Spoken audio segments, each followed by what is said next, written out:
할렐루야. 오늘 겟세마네 기도회 함께하신 성도님들에게 또 이 시간에 온라인으로 함께하시는 우리 성도님들에게 하나님 주시는 은혜와 사랑이 차고 넘치시기를 주님의 이름으로 축복합니다. 우리가 어디를 가든 누구를 만나든 항상 첫인상이 중요한 것 같아요. 제 첫인상은 좀 어떤 것 같아요? 네, 참 이렇게 답이 나오는 거를 이렇게 질문을 한 것 같아요. 근데 저는 지방 행사를 통해서 이 신갈 교회를 몇 번 방문을 했었어요. 그런데 처음 이렇게 방문을 딱 하면서 참 이렇게 첫인상이 어땠는지 이제 말씀을 드리면, 저도 부목사로 8년을 하면서 새가족을 8년 담당했습니다. 그래서 항상 교회 이미지 이런 부분들을 많이 이렇게 성도가 새로 오면은 어떤 느낌일까 이런 걸 생각했는데, 우리 신갈교회는 첫째 정리정돈이 너무 잘 돼 있어요. 그리고 너무 깔끔합니다. 그리고 친절해요. 그리고 얼굴이 너무 환하세요. 그리고 질서가 있습니다. 보니까 저는 담임 사모님이 명찰을 달고 있는 건 처음 뵀는데, 다른 데 가면은 누구시지 이렇게 막 찾는데, 여기는 제가 첫날 이렇게 지방에 딱 왔을 때 여기 이렇게 알아볼 수 있도록 정말 인상적이었어요. 그렇게 있고, 또 우리 신갈교회 하면은 첫인상이, 첫 느낌이 따뜻함이었습니다. 그래서 참 너무나도 인상 깊었던 우리 교회에 이렇게 또 말씀을 전할 수 있는 시간이 돼서 너무나 감사드립니다. 그래서 우리가 뭐든지 첫 것은 이제 마음에 남잖아요. 근데 저도 첫 목회가 가장 기억에 남습니다. 저는 이제 첫 목회를, 고향은 경기도 여주예요. 여주인데 경상도 통영이라는 곳에 이제 목회를 시작하게 됐는데, 아주 끝자락이에요. 끝에서 끝으로 가는 곳이었는데, 우리가 아시겠지만 여기는 바다가 별로 없잖아요. 근데 거기는 배가 하루에 2대밖에 안 들어오는 그러한 섬이었습니다. 49가구 정도 되고, 보면은 교회고 사택이고 배를 타고 가도 지네가 항상 집 안에 이런 옷에 막 붙어 있어요. 그래서 이제 그런 부분들을 보면서 너무 익숙하지 않았습니다. 그리고 성도님들이 혹시 경상도에 계신 분들이 고향이 있을 수도 있는데, 경상도 분들은 속정이 깊고 말수가 없지만 이렇게 정이 많으세요. 그런 가운데서 우리 보니까 처음 갔는데 장화를 신고 톳나무를 뜯으러 가고 바지락을 캐야 되고, 뭐 이런 미역 있죠. 미역도 막 뜯고, 또 저는 고소공포증이 있어요. 그래서 그 수학여행을 가도 설악산에 올라가지를 않는 사람인데, 교회 지붕에 낙엽이 떨어졌는데 그걸 제가 치워야 된대요. 제가 제일 젊으니까. 그리고 전 그때 20대 후반이었지만 다 그 섬에 연세 드신 분들이잖아요. 지붕에 올라갔는데 정말 어지러워가지고 거기서 떨어지지 않은 게 하나님 은혜인 것 같아요. 그걸 다 걷어내면서 이제 목회를 했던 그러한 기억이 있습니다. 그리고 그 다음에는 이제 경상도 사천이라는 곳에 이제 땅이 있는데 가건물로 교회를 건축하게 되었어요. 그래서 그 같은 지방이었는데, 그 동네에 갔는데 70세의 어르신이 있었어요. 여자 어르신이었는데, 그 집에 방에 그 단칸방 하나가 있어서 거기 한 달을 살면서 건축을 하면서 교회가 세워지고 성도가 한 명도 없는 거예요. 그래서 3개월을 그냥 혼자 방석 20개 깔아놓고 그냥 기도하고 주일날 예배드리고 했습니다. 그런데 하나님이 이제 나가서 전도하면서 불쌍히 여기셔서 2년 만에 아이들과 장년에서 15명이 되었습니다. 그래서 제가 안수받기까지 그 경상도에서 목회하면서 배운 것은 바로 사랑, 그리고 하나님의 구원의 역사였습니다. 그래서 이 부분들을 말씀드리는 것은, 오늘 본문에서 우리는 이제 하나님이 계획하고 만드신 3가지 방식을 발견을 할 수가 있어요. 그것은 첫 번째 하나님의 사랑 방식, 그리고 두 번째는 하나님의 구원 방식, 그리고 성도들의 신앙생활 방식입니다. 하나님은 어떠한 방식으로 그 사랑을 나타내셨나, 그리고 하나님은 어떠한 방식으로 우리를 구원하시는가, 그리고 또 믿음의 사람들은 어떠한 방식으로 우리가 신앙생활을 해야 하는가 하는, 여기에 대해서 생각을 해보고자 합니다. 첫 번째로는 뭐라고 그랬어요? 하나님의 사랑 방식입니다. 신약 성경의 언어인 헬라어에는 이 사랑이라는 단어가 4가지 나와요. 무슨 아가페, 그 다음에 필리아, 스토르게, 에로스, 이 4가지의 사랑이 있습니다. 그래서 하나님의 성품인 사랑은 그 중에서도 아가페라는 단어죠. 이 아가페는 자기 헌신적인 사랑, 희생적인 그러한 사랑을 말합니다. 우리 본문 중에 첫 절인 우리 누구나 다 외울 수 있는데 우리 한번 이 말씀 같이 3장 16절 한번 읽어보도록 하겠습니다. 시작. 하나님이 세상을 이처럼 사랑하사 독생자를 주셨으니 이는 그를 믿는 자마다 멸망하지 않고 영생을 얻게 하려 하심이라. 아멘. 우리 누구나 다 알고 있는 말씀이에요. 여기서 말하는 세상은 유대인과 이방인, 다시 말해서 모든 사람을 가리키는 말이에요. 하나님은 모든 사람을 사랑하시는데 어떤 방법으로 사랑하시느냐? 바로 자신의 독생자인 예수님을 내어주시는 희생적인 사랑으로 그렇게 사랑하신다는 뜻입니다. 하나님은 독생자 이 예수님을 세상에 보내주시는 최고의 사랑으로 구원의 은혜를 우리에게 주셨습니다. 전에 신학교 때 설교 들었던 말씀인데 잠깐 소개하고자 합니다. 예화예요. 개미가 열심히 일을 하고 부지런히 움직이고 있었어요. 그런데 이렇게 어떤 그 소년이 바라보고 있는데 이제 큰 일이 벌어진 거예요. 그래서 그 수돗물을 이렇게 틀려고 그러는 거예요. 어떤 사람이, 체구가 아주 이만한 사람이 수돗물을 막 틀려고 하니까 이 소년이 이 개미한테 말하는 거예요. 안 돼, 너 빨리 도망가. 만약에 수돗물이 너에게 틀어지면 너는 떠내려서 죽어갈지도 몰라. 빨리 피해. 그렇지 않으면 죽을 거야. 아무리 외쳤어요. 외쳐도 개미는 듣지 못했습니다. 그러면 어떤 방법이 있었을까요? 이 소년이 개미가 되어서 그렇게 개미는 또 서로 말이 통하잖아요. 그래서 같이 구해주었다는 이야기예요. 이 표현은 죄로 인해서 죽을 수밖에 없는 인간들을 바라보시며 그대로 두면 안 되겠다고 생각하셔서 인간을 구원하시기 위해서 인간의 몸을 입고 세상에 오신 그 하나님을 비유적으로 말하고 있습니다. 자신이 누리던 것을, 이렇게 좋은 것들을 놓는다는 것은 결코 쉬운 일이 아니죠. 이 세상에서 사람들의 이 죄를 해결할 수 있는 방법은 오직 하나. 하나님 자신이 성육신 하셔서 내려오시는 것이었습니다. 이것이 바로 하나님의 사랑이었어요. 이것보다 더 큰 그 사랑의 방식이 어디 있겠습니까? 우리 모든 사람들은 오늘 말씀에서 읽었듯이 죄인이에요.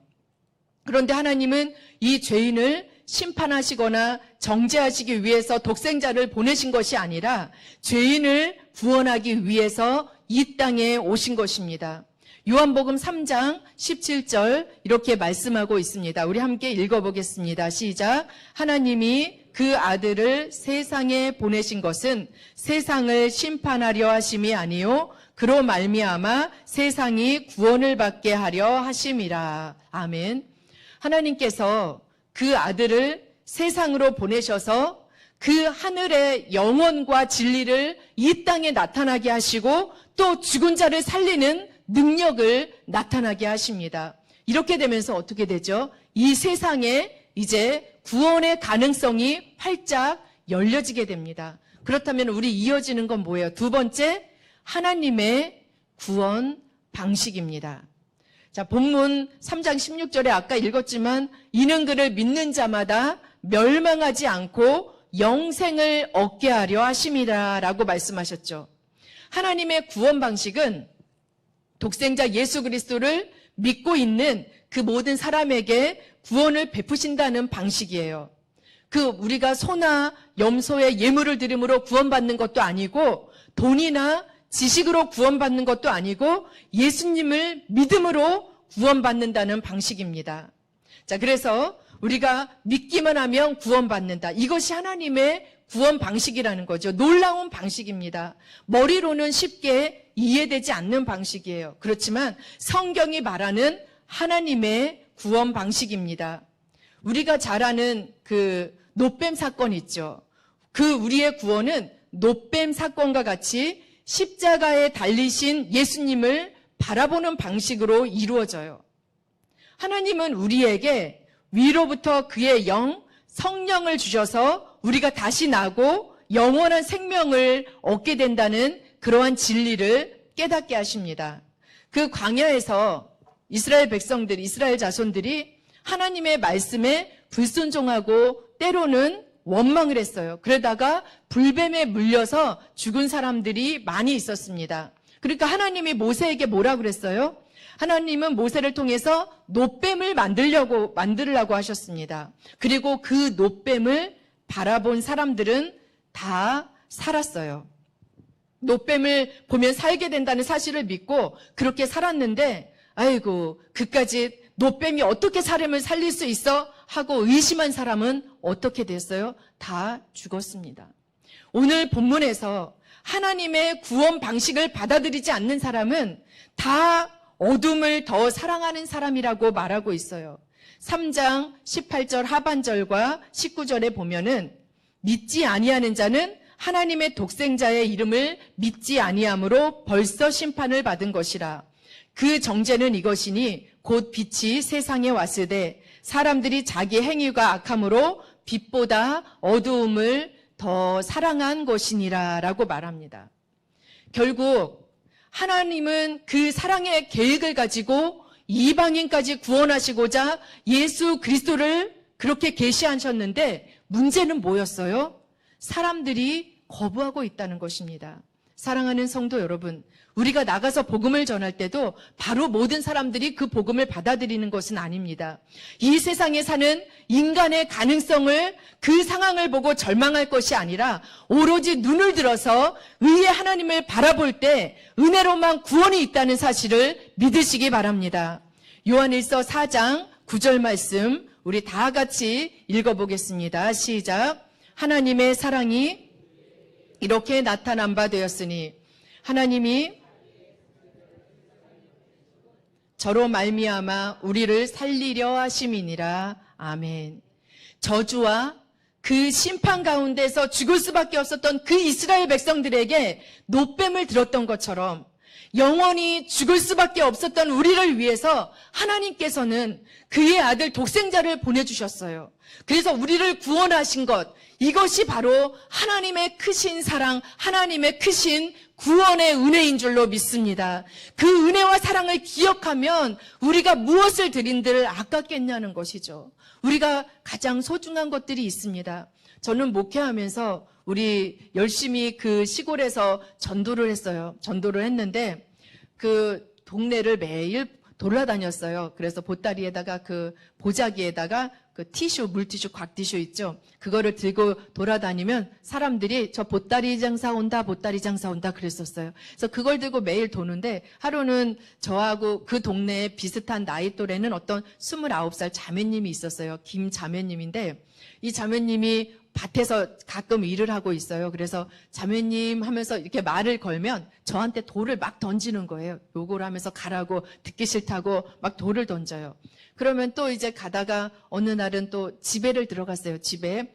그 들어가서 보다 밥 먹으려고 하고 있더라고요. 그래서 자매님 그러면서 또 제가 앉았어요. 그랬는데 자기 혼자 밥은 다 먹더라고요. 그래서 이제 그 자매님을 계속 전도를 하고 그랬는데 이게 쉽게 오는 건 아니었잖아요. 그러다가 어느 날 그때가 화요일인지 하여튼 수요일은 아니었어요. 목요일인지 하는데 저녁 7시 반에 이 사택문을 누가 똑똑똑 두들겼어요. 그래서 이 밤에 누가 왔을까 했는데 이 자매님이 아이고 놀러 왔는데 한번 놀다 가도 돼요 그러더라고요. 그래서 아니 갑자기 돌을 던지던 이 자매님이 무슨 한밤중에 여기를 놀러 왔나? 그래서 얼른 들어오시라고.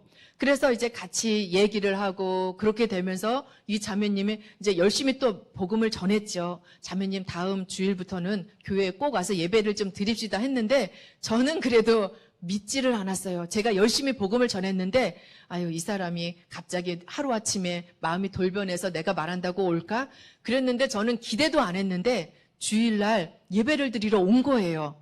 자, 그래서 너무너무 감사한 거예요. 그러다가 이 자매님 이제 차가 없으니까 제가 차 타고 시내 나갈 때는 또 시장도 같이 보고 일을 하면은 좀 도와주고 그랬어요. 그랬는데 이 자매님이 조금 있다가 아버지를 모시고 왔어요. 그 아버지가 좀 몸이 불편하신데 아버지를 모시고 오는데 또 조금 지나다가는 이 오빠까지 나와서 온 가족이 다 교회 출동을 하셔서 교회에 등록을 하셨습니다. 그런 가운데에서 이 자매님이 그 이후로는 제가 거기서 혼자 이제 목회를 하잖아요. 그러면 겨울이 되면은 차량 운행도 나가야 돼요. 그 시내 계신 분들. 그러면 이제 난로를 켜고 방석도 이렇게 하고 그랬는데 너무 시간이 없어서 그냥 어느 때 갔다 오면 우리 자매님이 뭐 난로도 다 켜놓고 방석도 다 깔아놓고 어느 날 누워있으면 막 쓱싹쓱싹 하는 소리가 들려요. 뭔가 했더니 교회 주변에 풀을 다 깎아놓는 거예요. 그리고 나서 또 이 자매님이 어느 날은 방석을 다 걷어가지고 이 다라에다가 놓고 그 방석을 그냥 다 빨아서 어디다가 다 널어놨어요. 그래서 어떻게 이렇게 참 하나님 은혜가 이렇게 있을 수가 있나 했는데 추수감사절이 됐습니다. 우리 신갈교회도 추수감사주일 어떻게 했는지 모르는데 제가 광고를 했어요. 우리 성도님들 우리 이제 추수감사주일인데 우리 농사 진 거나 소중한 거 우리 하나씩 주일날 좀 가져와서 우리 추수감사주일 하도록 하겠습니다 하니까 어떤 분은 배추 가져오고 무 가져오고 막 가지고 왔는데 이 자매님이 11시가 됐는데 나타나지를 않아요. 이 자매님이 늦잠을 자나? 오늘 추수감사주일인데 다른 때는 안 빠지더니 오늘 안 왔네? 하고서 이제 있는데 11시 한참 넘어서 25분이 되니까 문을 드르륵 열고 이제 우리 교회 문을 이렇게 열고 들어왔어요. 근데 그냥 오지를 않고 뭐를 들고 왔어요. 우리 성도님들 뭘 들고 왔을까요? 다 조용하시구나. 괜히 여쭤봤네. 냄비를 들고 왔어요. 아니 다 이렇게 뭐 곡식이나 이런 걸 가져왔는데 저 냄비는 뭐 하려고 또 들고 왔나 했더니 냄비가 또 뜨거운가 뭐 이렇게 받쳐왔어요. 그러면 이제 저는 예배가 끝날 때까지 이 뜨거운 냄비는 도대체 뭘 들어서 이걸 가지고 왔나 이제 생각을 한 거예요. 그래서 이게 뭘까 해서 기도하다가 제가 이제 주기도문 그때는 목사 안수를 안 받았으니까 주기도문을 하고서 음악이 나오잖아요. 그 후주. 그때 제가 냄비 뚜껑을 열었어요. 근데 신기한 건 우리 교회 성도님들도 다 눈 뜨고 그 냄비를 쳐다보고 계시더라고요. 예배도 안 끝났는데. 그래서 냄비를 보고 저만 닫았죠. 그러니까 성도님들이 뭐야 이렇게 해서 우리 시골 분들 원래 순수하셨어요. 그랬는데 이렇게 봤을 때 제가 정말 상상할 수 없는 그러한 거였어요. 혹시 뭐가 들었는지 아실 수 있는 분 있을까요? 맞히는 분은 우리 저기 큰 농장 하시는 우리 집사님 부부가 오셨는데 아주 자두가 이 장호원 여기 경기도 일대 제일 맛있다고 그래요. 그래서 요만한 자두를 이렇게 한 팩 제가 보내드리도록 하겠습니다. 목사님도 들으셨으니까 꼭 보내드리는데 못 맞히면은 어떻게 할 수 없죠. 자, 한번 맞춰보세요. 뭐가 들었을 것 같아요? 네? 네? 동전. 네, 또 다른 분은요? 닭고기. 또요? 사탕? 숲? 네? 생선이요? 자, 그러면은 우리 자두를 못 드리겠어요. 어떻게 했냐면 찐고구마예요. 찐고구마. 그래서 이 농사를 졌는데 찐 고구마를 가지고 오려고 그러다가 아참 하나님이 이빨이 시원찮으신가 좋으신가 이거를 또 너무 딱딱해서 씹으시다가 이게 괜찮으려나 그래서 어떤 고구마를 더 좋아하지? 그러면 어른들은 찐 고구마를 더 좋아하니까 그러면 쪄가야 되겠다 하다가 고구마를 찌다가 25분이 늦었습니다. 그런데 우리가 가만히 생각해 보면 그 마음이잖아요. 하나님 앞에 은혜 받고 또 하나님이 나를 구원해 주셨던 그 은혜에 감사하면서 그것이 큰 것이든 작은 것이든 나에게 가장 귀한 것 하나님을 그 사랑하는 마음으로 그렇게 가지고 오게 된 것입니다. 그래서 저는 우리 자매님을 이제 그곳에 떠나올 때까지 잊지를 못해요. 그리고 또 한 분은 이제 할머니가 계셨어요. 서할머니인데 교회 아랫집에 사셨습니다. 그런데 이 며느리가 그 며느리의 아버지는 불도 대장님이시래요. 그러니까 우리 집에 와서는 절대로 교회 얘기하지 말라고 그랬는데 이제 할머니를 몰래 이제 그 다 일 가잖아요, 시골에. 그럼 주일 되면은 가가지고 할머니를 91세예요. 업고 교회 와서 예배 드리고 빨리 밥 먹으면 또 빨리 모셔다 드리고 그렇게를 몇 개월을 했습니다. 6개월 하면서 이거 안 되겠다. 연세도 있으시니까 세례를 우리 드려야 되겠다 해가지고 세례를 받았습니다. 그리고 나서 우리 이제 6개월 후에 제가 거기 간 후에 이제 1년 있다가 하늘나라로 부르심을 받았어요. 그래서 저는 우리 서 할머니 교회 바로 아랫집이었잖아요. 맨날 교회 망을 봐줬어요. 눈을 이래고 보면서 교회 누가 왔다 가나 이렇게 보셨는데 그 영혼이 보인 거예요. 영혼이. 그래서 우리 성도님들한테 우리 가장 가까이에 있는 우리 할머니 구원 우리 받도록 하자. 그래서 그냥 업고 데려다 주고 그렇게 하면서 이제 할머니 장례식에 갔어요. 그래서 영정 사진을 보면서 우리 할머니, 우리 성도님, 우리 가족들은 아무도 모르지만 우리는 알죠. 교회에 오셔서 세례받고 하나님의 자녀가 돼서 하나님의 품에 안기신 거 우리는 알죠. 라고 이렇게 하면서 제가 이렇게 눈물을 흘리면서 온 적이 있습니다. 하나님께서는 정말 그 심판 가운데 죽을 수밖에 없는 많은 영혼들이 있어요. 그렇다면 우리가 정말 찾아가야 될 그 영혼은 누구일까요? 유명한 전도자 라인하르트 본케 목사님은 11시 59분 시간이 다가오고 있다라는 저서에서 세상의 시간이 12시라면 11시 59분이라고 말하면서 전도할 시간이 그리 많이 남아있지 않다라고 말을 합니다. 그렇다면 지금 우리는 어디로 나가서 누구에게 구원의 하나님을 담대히 외치시겠습니까? 그래서 우리가 정말 이 겟세마네 기도회를 통하여서 기도하면서 내가 사랑하는 사람을, 내가 정말 그 사랑하는 영혼을 마음에 품고 기도했으면 좋겠습니다. 그렇게 되면서 우리가 이제는 열심히 구원의 하나님의 은혜를 깨달았으면 세 번째는 우리의 신앙생활 방식이에요.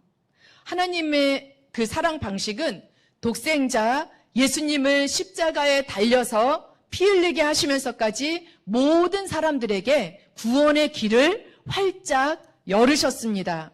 그런데 그리고 하나님의 구원 방식은 다른 조건이 아니에요. 뭘 가지고 이런 것들이 아니라 오직 예수 그리스도를 믿음으로 받아들이고 구원받을 수 있게 하셨다는 것입니다. 그러면 이제 믿는다는 것이 무엇이냐라는 것이죠. 어떻게 믿어야 하는가? 여기에 우리 마지막으로 생각해 보려고 합니다. 요한복음에서는 믿는다는 말이 여러 가지로 이제 표현되어 있어요. 요한복음 1장 12절. 우리가 다 같이 아는 말씀인데 같이 읽어보겠습니다. 시작. 곧 그 이름을 믿는 자들에게는 하나님의 자녀가 되는 권세를 주셨으니. 아멘. 예수님을 영접하는 것을 믿음이라고 그러잖아요. 우리 아까 또 이것이 나의 간증이요, 이것이 나의 찬송일세 하면서 우리가 믿음의 간증을 또 고백하잖아요. 하나님은 인간에게 선택의 자유를 주셨습니다. 하나님은 의인이든 죄인이든 모두를 똑같이 사랑하시지만 영접하는 이들을 구원하신다고 그랬어요. 자, 요한복음 15장 5절 말씀 우리 같이 읽어보겠습니다. 시작. 너희는 가지라. 그가 내 안에 내가 그 안에 거하면 사람이 열매를 많이 맺나니 나를 떠나서는 너희가 아무것도 할 수 없음이라. 아멘. 여기에서 예수님 안에 거하는 것을 믿음이다라고 말을 합니다. 자, 오늘 본문 요한복음 3장 21절 우리 다 같이 읽어보겠습니다. 시작. 진리를 따르는 자는 빛으로 오나니 이는 그 행위가 하나님 안에서 행한 것임을 나타내려 함이라 하시니라. 아멘. 믿는다는 것은 뭐예요? 진리를 따르고 있는 것입니다. 요한복음 14장 6절 말씀 우리 함께 읽겠습니다. 시작. 예수께서 이르시되 내가 곧 길이요 진리요 생명이니 나로 말미암지 않고는 아버지께로 올 자가 없느니라. 아멘. 당연히 여기서 진리는 누구를 가리키죠? 진리는 예수님이십니다. 다시 말해서 믿는다는 것은 진리를 따르는 것. 이 진리는 예수님이잖아요. 예수님을 따르는 것이에요. 예수님의 삶과 가르침을 따르는 것을 말합니다. 단순히 우리 믿습니다 하면서 입으로만 믿는다고 하는 차원이 아니에요. 예수님의 계명을 지키고 따르고 있는 것을 바로 믿는다라고 하는 것입니다. 요한복음 9장 5절 말씀에도 내가 세상에 있는 동안에는 세상의 빛이로다라고 이제 기록합니다. 그래서 이 예수 그리스도를 믿는 사람들은 진리를 따라서 빛에 참여해야 한다는 것입니다. 믿음은 그의 빛에 참여하는 것이죠.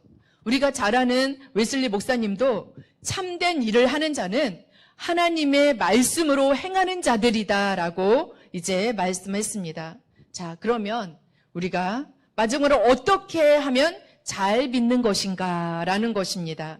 예수님은 하나님을 찾는 길, 그리고 은혜를 받는 방법을 가르쳐 주셨어요.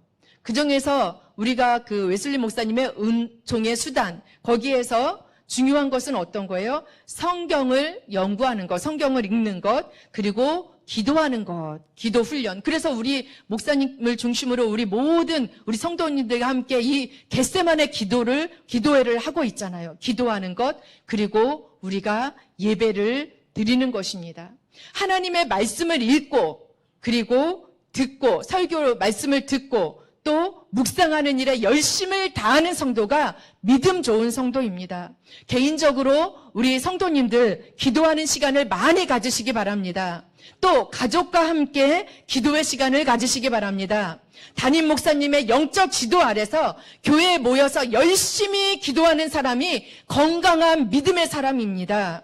그래서 우리가 정말 이 가운데 신령과 진정으로 예배를 드리고 예배 가운데 하나님의 임재를 구하는 믿음이 성숙한 믿음입니다. 그래서 우리 신갈교회 모든 성도님들 성경 훈련, 또 기도 훈련, 예배 훈련으로 든든한 믿음의 유산을 세워가며 쌓아가시기 바랍니다. 오늘도 우리 이 겟세마네 기도회에 나오신 우리 모든 성도님들에게 성령님의 기름 부으심으로 놀라운 능력이 임할 줄로 믿습니다.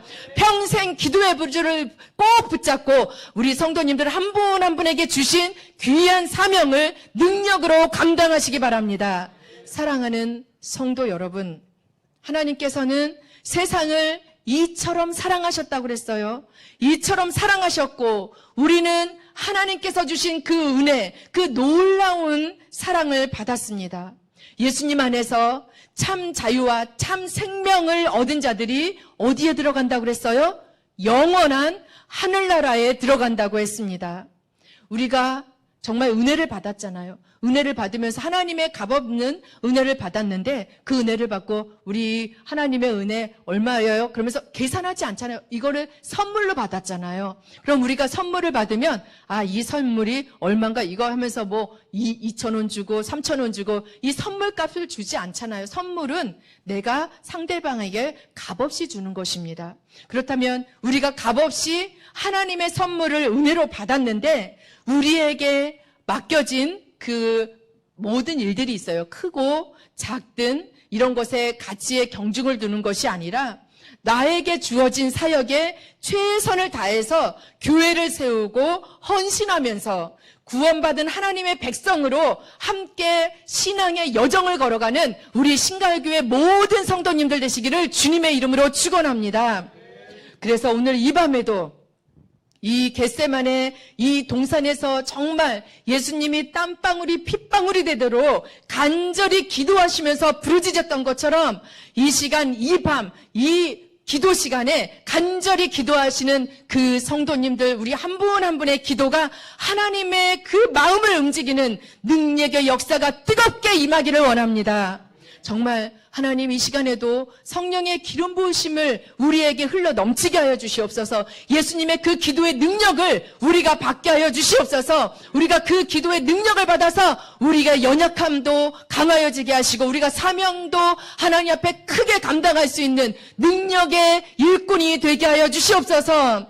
그래서 날마다 하나님의 사랑을 누리는 우리 빛의 자녀로서 이 땅에서 하늘의 풍성한 은혜를 누리시는 복된 삶이 되시기를 주님의 이름으로 축복합니다.